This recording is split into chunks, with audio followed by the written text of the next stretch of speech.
திருப்பத்தூர் மாவட்டம் ஆலங்காயத்தை அடுத்த உமையப்ப நாயக்கனூர் பகுதியைச் சேர்ந்தவர் ரமேஷ் கவிதா தம்பதியினர். இவர்களுக்கு பிறந்த இரண்டாவது பெண்ணுக்கு 19 வயதாகும் நிலையில் கடந்த 2 ஆண்டுகளுக்கு முன்பு திடீரென சுயநினைவை இழந்து படுத்த படுக்கையாக மாறினார். பல இடங்களில் மருத்துவம் பார்த்தோம், எந்த முன்னேற்றமும் ஏற்படவில்லை என்பதால் பெற்றோர் கவலையில் இருந்தனர். இந்த சூழலில் உறவினர் ஒருவர் கொடுத்த ஆலோசனைப்படி கோமலேரி கொட்டாய் பகுதியில் உள்ள கோவிலில் போலி சாமியாராக உள்ள சுப்பிரமணியன் என்பவரிடம் இளம்பெண்ணுக்கு வைத்தியம் செய்ய பெற்றோர் அழைத்து சென்றுள்ளனர். அங்கு பெண்ணுக்கு பேய் பிடித்துள்ளது, பில்லி சூனியம் வைத்துள்ளார்கள், ஆடு கோழி பலி கொடுக்க வேண்டும் என அடுக்கடுக்காக பூஜை முறைகளை கூறியுள்ளார் போலி சாமியார் சுப்பிரமணியன்.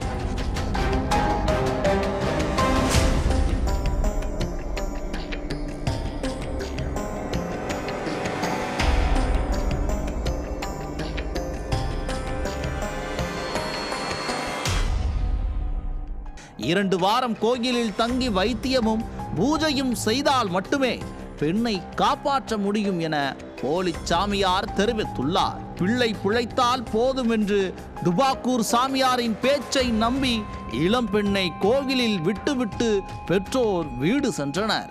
2 வாரம் கழித்து வந்தபோது பெண்ணின் உடலில் எந்த ஒரு மாற்றமும் இல்லாத காரணத்தினால் அதிருப்தியடைந்த பெற்றோர் பெண்ணை மீண்டும் வீட்டுக்கே அழைத்து சென்றுள்ளனர். இதன் பிறகு திருப்பத்தூர் மருத்துவமனையில் சேர்க்கப்பட்ட இளம்பெண் படிப்படியாக குணமடைந்தார். மீண்டும் சுயநினைவை எட்டிய இளம்பெண் வாணியம்பாடியில் உள்ள கல்லூரியில் சேர்ந்து செவிலியர் படிப்பை தொடங்கினார். 2 ஆண்டுகள் ஓடியது. இளம்பெண்ணும் 2வது ஆண்டு படிப்பை எட்டினார். இந்த நிலையில்தான் கல்லூரி சென்ற மாணவி இரவு நீண்ட நேரமாகியும் வீடு திரும்பவில்லை. அச்சம் அடைந்த பெற்றோரும் உறவினரும் பெண்ணை ஊரெல்லாம் தேடி திரிந்தனர்.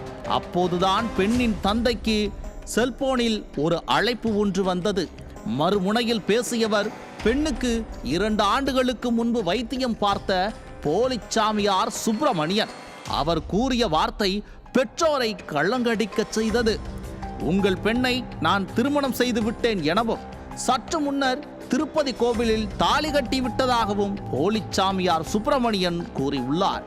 அதே நேரத்தில் போலி சாமியாருக்கு ஏற்கனவே திருமணம் ஆனதும் முதல் மனைவிக்கு தெரிந்தே தங்களது பெண்ணை போலி சாமியார் 2வது திருமணம் செய்துள்ளார் என்பதும் தெரிய வந்தது.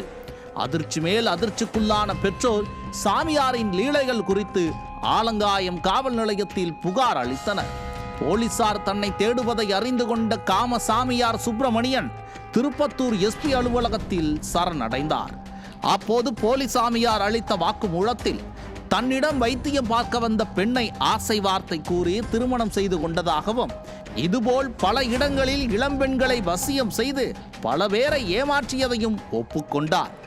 விசாரணைக்கு பின்னர் போலி சாமியார் சுப்பிரமணியன் நீதிமன்றத்தில் ஆஜர்படுத்தப்பட்டு சிறையில் அடைக்கப்பட்டார். மீட்கப்பட்ட பெண் மனநல ஆலோசனைக்கு பிறகு பெற்றோரிடம் அனுப்பி வைக்கப்பட்டார்.